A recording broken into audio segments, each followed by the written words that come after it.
is a spice king. He imports, he exports. He processes, sells within the India, outside the India. So he has around 40 years of experience in the spice and the food business. So I would request him to guide our young entrepreneurs how they can be now the successful businessman.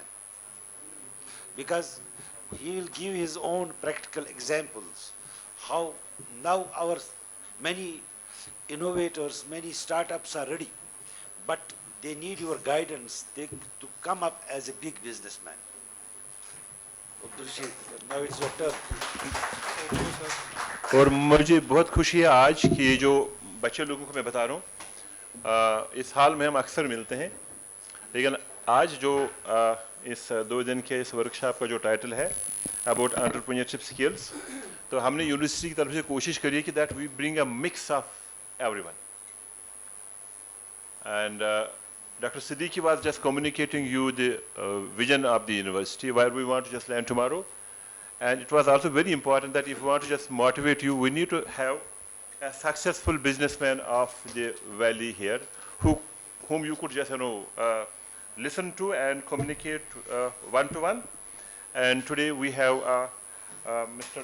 Rashid, who is the chairman and director of his company, the Araaf. He's a very successful businessman. He is an exporter in food business he does. He is a social entrepreneur. He is a very great intellectual, and he is a very, very great philanthropist. So it's very rare to have a businessman who have all of those qualities, besides touching all of those kind of touchstones which he was just narrating to you.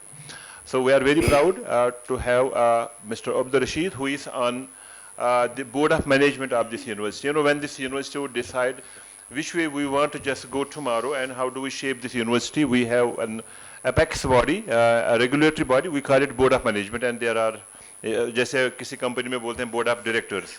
So we have the honor to have one of the members of the board of management, Mr. Abdul Rashid here, who is the chairman of the Araaf Foods, and you will listen to him. Abdul Rashid, please continue. Just want to add one line we forget. He was actually going to Delhi. His flight, I told him flight cancel हो पूछो तुझे आना है. I don't know. आपके लिए आपने flight को छोड़ दिया और यहाँ बच्चों से मिलने आए. Grateful of you. Thank you. Assalamu alaikum. Honestly speaking, I wasn't, knowing that the conference is here. But I came to know that Fayaz is here. He's a good friend of mine. He's as good as a son. I'm associated with him for last 15 years. He was at JNU. We have been together for many times, and we have been thinking, developing certain ideas. And he has been a person who has even helped me to, come up with the products and, establishing its authenticity in the market even. So I was actually just here coming to listen to him, but I don't think I'll be having the time now to listen to him. But I see him after a long gap. It's 8 months now. He got married and he shifted to China, and we're hardly having any communication. So it was good to see him here. And second, that I was just here coming to say salam to Nazir Sahab as he has come back from Hajj. So I was just thinking to say him, Mubarak for the Hajj and Hajj Mabrur.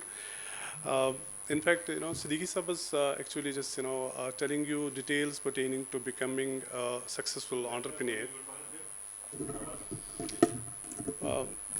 By successful business entrepreneur, I'm actually just thinking in terms of providing you no details, but I'm giving you the ingredients of success. There is selectively a problem within the state of minds of the minds of youth, because they have been intoxicated with certain things which are incomplete. I see a person here, he belongs to a different community. I belong to a different community. But when I'm actually bridging the community gaps, it gives me the ingredients of success. I will quote 2 hadiths, and then I will take another 5 minutes of yours. There's a hadith which is very vocal in Sunni sects of Muslims. They say, ad-dunya mazratul akhirah. This is basically taken by the Sunnis as well as the Shias. Uh, the grammatical connotation will be the world is the farmland for hereafter.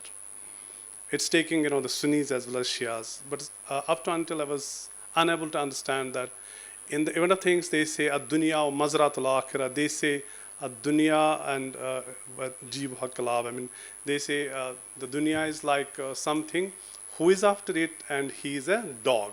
So how come you will bridge these things? If you happen to be a dog, then how you are actually taking it as a farmland for the hereafter? Very recently, I came to in contact with one of the hadiths of Imam Ali radiallahu ta'ala anhu alayhi salam. He used to say that ad-dunya dara sidq, ad-dunya dara sidq liman saddaqaha. This was the guiding principle that it actually took me from that confusion to something very extraordinary. What do you mean by this ad-dunya dar sidq liman saddaqaha? Imam Ali says that this world is sincere. This is the place of sincerity. This is the place of sidq. This is the place of truth. But it's for the person who believes in it. So this is not something that you are here to roam around, to do something what Allah intends not from you. Allah is basically sending us here to complete our slotted time, what we have been allocated, completing the slotted time, and we will be asked for only one thing, that what did you do with this time? Did you spend this time in a way that completing the cycles and completing the seconds and minutes and having a good time in sleep and having a good time in the day and night and then it is over? No, I don't think. I mean, the fate of the destiny of our hereafter will be actually taken into consideration on this account. And this will be one of the fallacies what we have been taught, what we have been intoxicated that you'll be having a life in hereafter because of something what you don't do here. I'm telling you, if we are actually exegeting the conceptual basis of Imam Ali, it's like take this dunya, then you will come to conclude a hadith, Rabbana atina fid dunya hasana fil akhirah hasana. This is Quran even, that if you have a hasan, if you have a ahsan, dunya, you will have definitely ahsan hereafter, inshallah. Because I can actually just take you to slightly more deeper into the prophetic tradition.